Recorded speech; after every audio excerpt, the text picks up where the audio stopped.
I still kind of want to dig in a little bit more about what is the slavery idea. Okay. I feel like there still has to be someone who becomes an advantage out of that situation. There is, but the question becomes, even if only one person is at an advantage and the other person is at a disadvantage, which I guess could be possible in certain situations. I think it's much more likely that both people are simultaneously at much more of a disadvantage. But even in that situation, you have to ask yourself, well, which one do I want to be? Neither one is healthy. Yeah. Right? So you say, do I want to be the enslaver? In other words, do I want to be the manipulator? Or do I want to be the enslaved, the manipulatee? Do I want to be manipulated?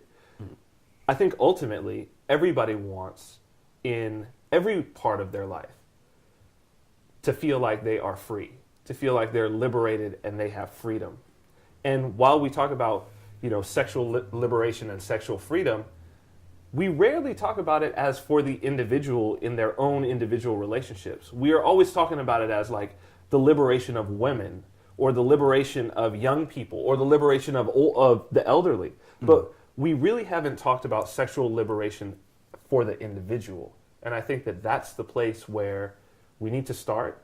And that's the place where if people will take the time to examine it as I have, that they'll see the greatest gains in just their standard of living.